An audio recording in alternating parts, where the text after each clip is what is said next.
Saludos, amado amigo, amado hermano, te bendiga. Estamos aquí en una nueva presentación de la palabra, de la Sagrada Escritura. Y yo quiero estar haciendo como una especie de estudio bíblico en la medida que pueda sobre los primeros 15 versos que registra el apóstol Mateo del capítulo 10, que empezamos a la gloria de Dios. Entonces, llamando a sus 12 discípulos, les dio autoridad sobre los espíritus inmundos para que los echasen fuera y para sanar toda enfermedad y toda dolencia. Los nombres de los 12 apóstoles son estos: primero Simón, llamado Pedro; Andrés su hermano; Jacobo, hijo de Zebedeo, y Juan su hermano; Felipe, Bartolomé, Tomás, Mateo el publicano; Jacobo, hijo de Alfeo; Lebeo por sobrenombre Tadeo; Simón el celote o el cananista; y Judas Iscariote, el que también le entregó.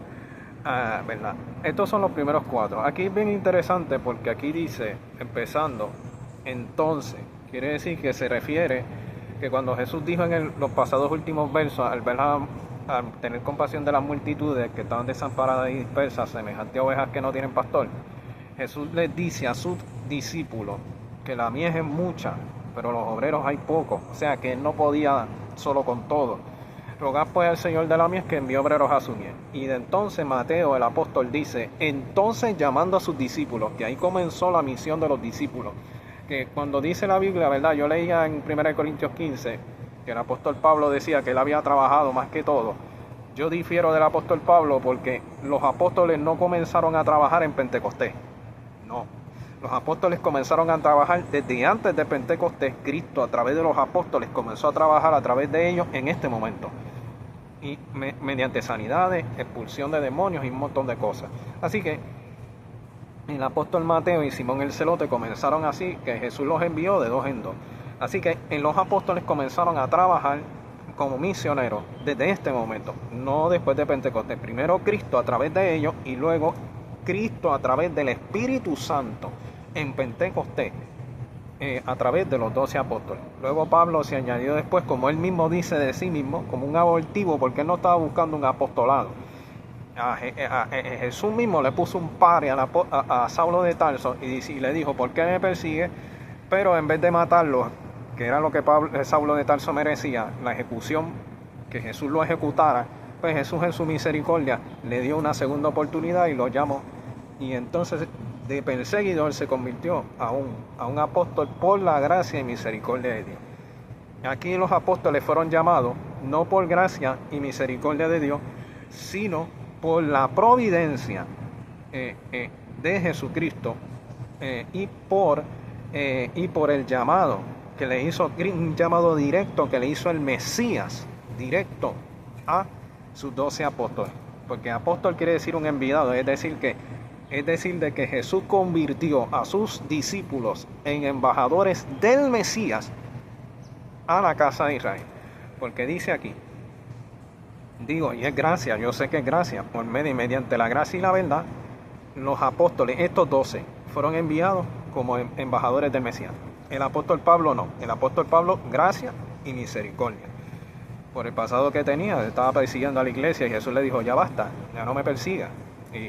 Porque la iglesia es la esposa de Cristo, así que Cristo pues defiende a su iglesia. Así que la Biblia dice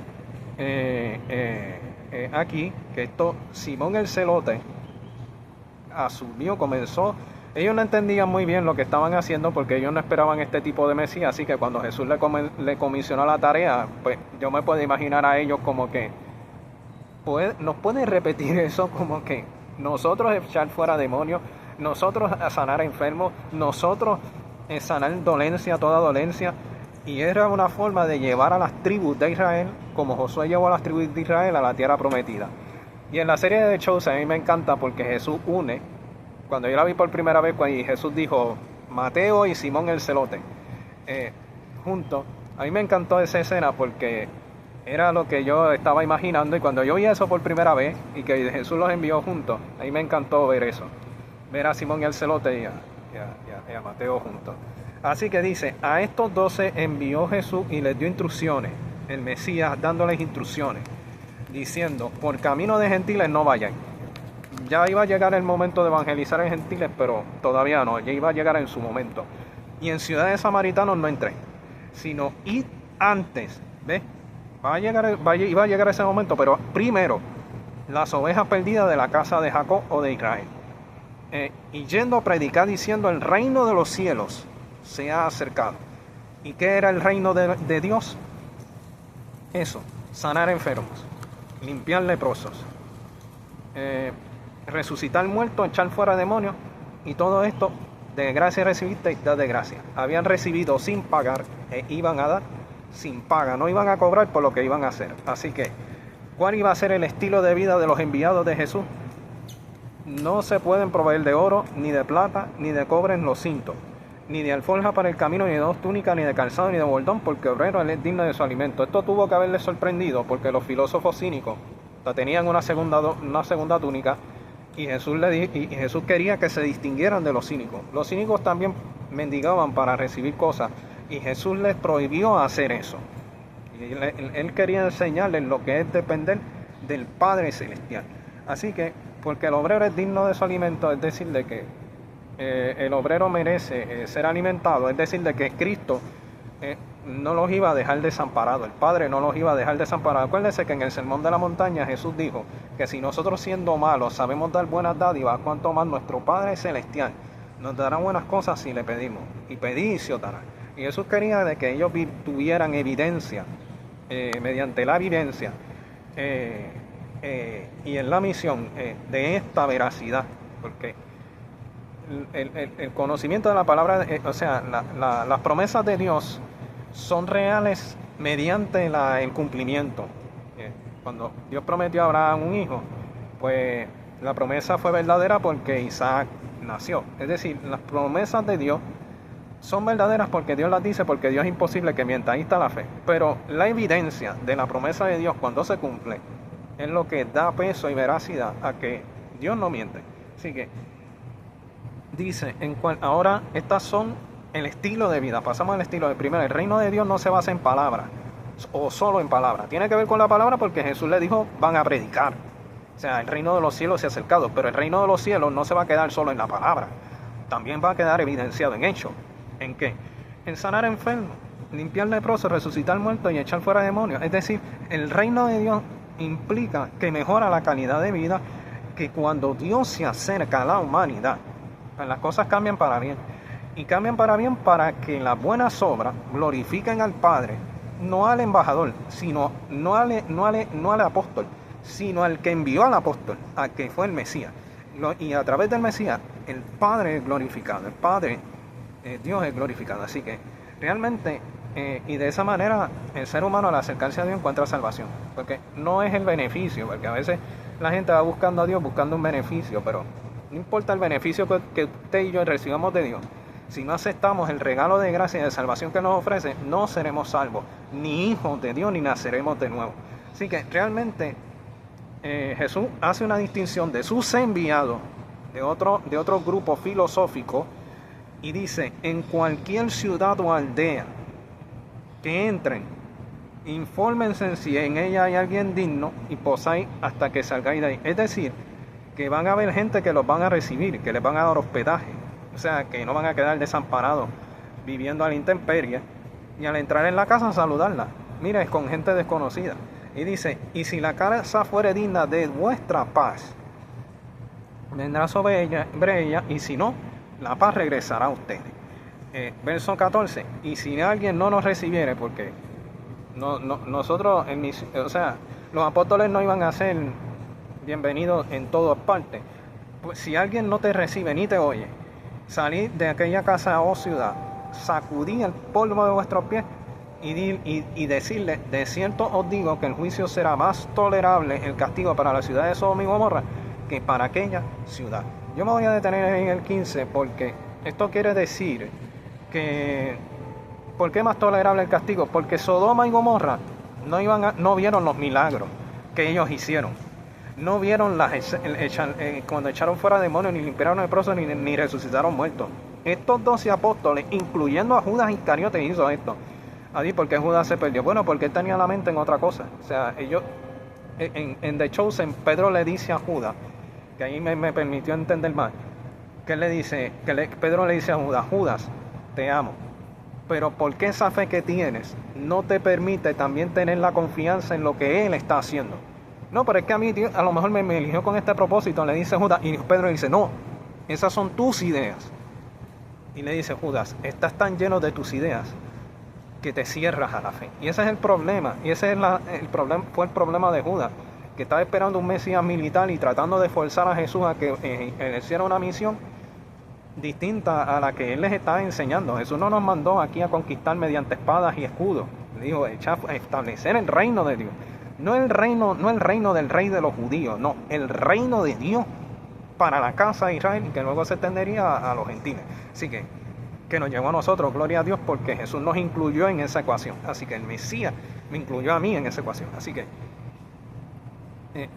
todos los demás apóstoles, los 11 que no traicionaron a Jesús, tuvieron confianza en lo que Jesús estaba haciendo, aunque al principio no lo entendieran o no le parecieran una buena idea. Así que realmente, y por esta razón será más tolerable el castigo para Sodoma y Gomorra, porque ellos no vieron eso. Y que si lo hubieran visto, no se habrían arrepentido de su pecado. Así que, y las ciudades hubieran permanecido hasta hoy.